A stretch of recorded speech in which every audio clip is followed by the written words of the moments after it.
Hello cruel world, my name is Dr. Shahom Das. I'm a consultant forensic psychiatrist. I assess mentally disordered offenders for a living so that you don't have to. So today I'm going to talk about the difference between psychopaths and sociopaths.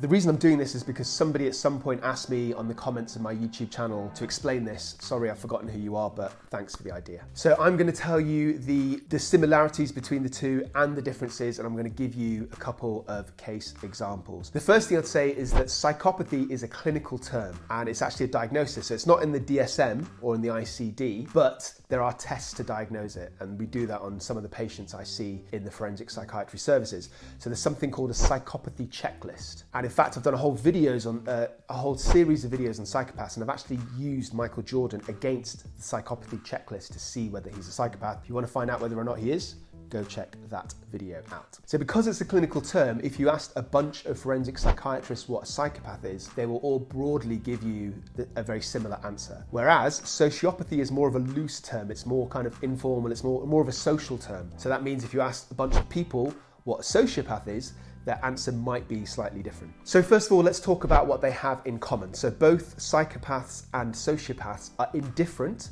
to the rights of other people, to the well-being of other people. They lack empathy, they lack remorse. So if they do something to hurt somebody, they don't care. They also have no problem in breaking the law. Generally, they hurt other people, but not necessarily physically. So again, if you watch my series, you will see that a lot of psychopaths can become quite successful, for example, in business. In fact, in one of my previous episodes, I talk about working for a man who I'm pretty sure was a psychopath. So he never physically hurt anybody, but he was very manipulative, and he would often undermine the people that worked for him. Go check it out. If I had to break down the difference between a psychopath and a sociopath in one word, it would be manipulation, and actually deceit. So one word would be deceitpulation. I don't know. So what I mean by that is a psychopath can pretend to care, whereas a sociopath doesn't even bother. A psychopath may appear to function quite highly well, whereas a sociopath often lives on the fringes of society. So a psychopath's good at faking emotions. So let's say you've just broken up with your girlfriend. A sociopath would say, I don't care, I never liked that bitch anyway. Sorry about the language, not my words, it was a sociopath. Whereas a psychopath will pretend to try and comfort you, will console you, but the very next day he's giving your ex-girlfriend a foot massage, and that is not cool. So a psychopath might have family, he might have relationships, he might have a decent career, he might be on your bowling team, he might come across as a nice guy, but he will stab you in the back to get that promotion. Whereas a sociopath lives on the fringes of society. He's like a career criminal and he's proud of it. He's a bad boy for life. Just like Puffy, P. Diddy, Sean Combs. My favourite difference is the fact that sociopaths are quite callous and they're explosive and reactive with their rage. So if you piss a sociopath off, he's going to punch you in the face. He might even give you a very nasty Chinese burn. Whereas if you annoy a psychopath, then he'll like make jokes about it at the time. He'll smile in your face, but he will plot to poison your salmon en croûte for dinner so that you die later on. His revenge is definitely a dish served cold. In fact, in my psychopath series, I talk about the clinical treatment of one of my ex-patients who was a psychopath, and his index offence was very much like that. So a man made fun of him, he joked with the guy, and then hours later kidnapped him and tortured him. And another difference is that a psychopath has absolutely no empathy and no regard for the differences between right and wrong, whereas a sociopath, at least some people would say, that a sociopath does have a sense of this, but it's very weak compared to a typical person. So my first case example, I saw somebody that came in clinic. What was his name? It was Thanos. And he was a pretty decent dude. He was a nice enough fella, fairly normal.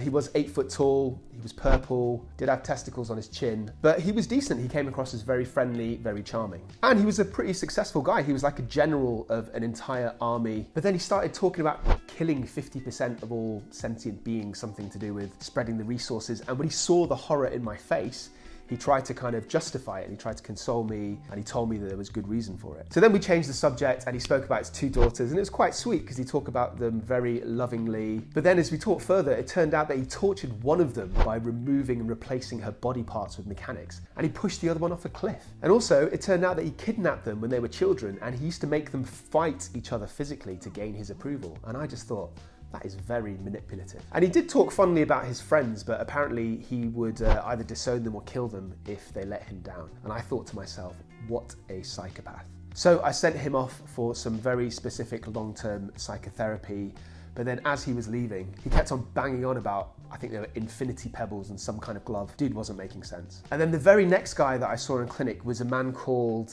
was it Brian? Bain, no, his name was Bain. And he was just horrible. He was really aggressive, he was really rude. He made my receptionist cry, kept complaining about the waiting time, said something like, "I've been waiting here for over 20 minutes. My appointment was supposed to be midday." And then we were talking a bit about his life. He seemed obsessed in bombing this city for some reason. And then he told me that recently he shot one of his employees in the stomach because they lost a commissioner down a sewer. I don't really know what he was going on about. And then he broke another man's neck because this man stood up to him. Very odd bloke. I tried to convince him to try some anger management sessions, but he said something like, I could rub it up my glass. I don't know, couldn't really hear him. You can shove it up your glass. Very odd man, had a speech impediment. Anyway, before I conclude this episode, I just want to introduce you formally to this channel. This is a Psych for Sore Minds. I'm Dr. 𝐏𝐬𝐲𝐜𝐡 𝐅𝐨𝐫 I'm a consultant forensic psychiatrist. I assess mentally disordered offenders in courts and in prisons and in secure psychiatric units.